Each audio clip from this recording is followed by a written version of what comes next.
भाई ये जो लगातार भारतीय जनता पार्टी के लोग फोन कर रहे हैं और अन्य माध्यमों से कांग्रेस के नेताओं को प्रलोभन दे रहे हैं, कैसे देखते हैं इस पूरी घटना को? मुझे भी उस दिन विधानसभा में एक विधायक ने बताया कि उनके पास भी उनसे मुलाकात की, उसे लोकसभा देने की और उसके बाद उसके सरकार बनी तो फिर मंत्री बनाएंगे।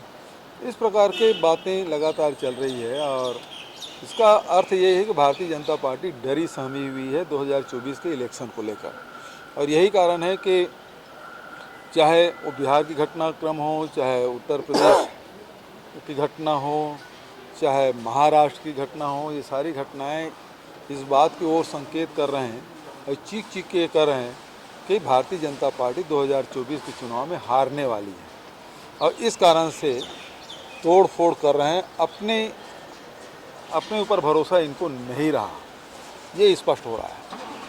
जो 60 लाख से ऊपर फार्म भारतीय जनता पार्टी ने चुनाव के समय भराए थे, उनको तो भराने की आवश्यकता होनी नहीं चाहिए, उनके खाते में पहले ही चले जाना चाहिए।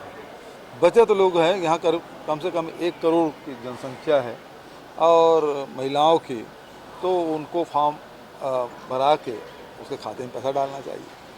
भारतीय जनता पार्टी कनेक्शन निकले, उसमें जो कार्रवाई करना करे, लेकिन जो बीरनपुर में जो घटना घटी और उसके बाद उसके पिता को आपने विधायक बनाया, वही घटना आपके कवर्धा में भी हुआ है। तो अब तो ये है कि विजय शर्मा को इस्तीफा देना चाहिए, उसके पिता को चुनाव लड़ाना चाहिए।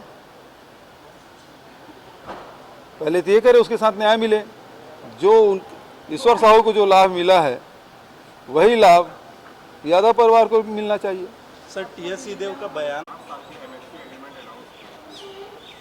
भाई, सबसे पहली बात तो ये है कि छत्तीसगढ़ में जो उन्होंने प्रतिबंध लगाया था बोनस पे, क्या पीयूष गोयल जी उसको हटा दिए हैं? और हटा है तो केवल छत्तीसगढ़ के लिए हटा है कि देश के लिए हटा है? ये पीयूष गोयल जी को पहले बताना चाहिए। और दूसरी बात ये है कि 5 ही क्यों?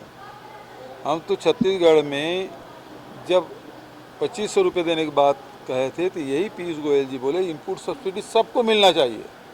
तो सबको मिलना चाहिए तो हम कोदो, कुटकी, रागी, मूंग, अरहर, मक्का, गन्ना, जितने भी उत्पाद हैं उसको सबको इनपुट सब्सिडी दिए थे।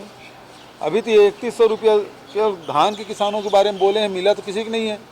जो नगद मिल जाएगा बोले थे, डबल इंजन की सरकार अभी तक किसान धान बेच चुके 31 जनवरी को, उसके बाद से किसी को मिला नहीं है पैसा। दूसरी बात ये है कि जो गन्ना किसान है उसको 355 रुपये मिल रहा था, अब मिलेगा कि नहीं मिलेगा ये स्पष्ट करें। क्या मिलेट्स है, कोदो, कुटकी, रागी, उसके समर्थन मूल्य में खरीदी होगी कि नहीं होगी? तीसरी बात ये है कि उनके जो इनको इनपुट सब्सिडी 10,000 रुपया प्रति एकड़ मिलता था, वो मिलेगा कि नहीं मिलेगा, ये बात भी स्पष्ट करना चाहिए।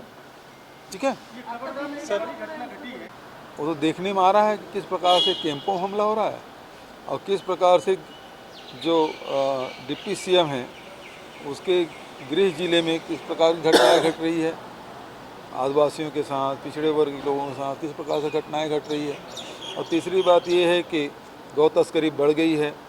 लगातार बॉर्डर में एक जवान को भी रौंद दिया गया और एक नहीं 2-2, 3-3 घटनाएं लगातार हो रही है।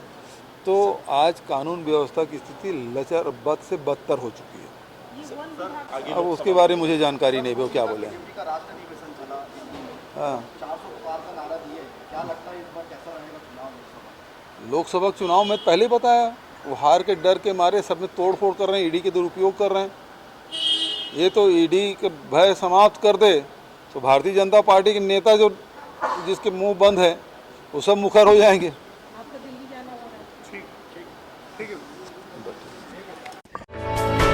For more news updates, do subscribe, like, share and comment. Clipper 28.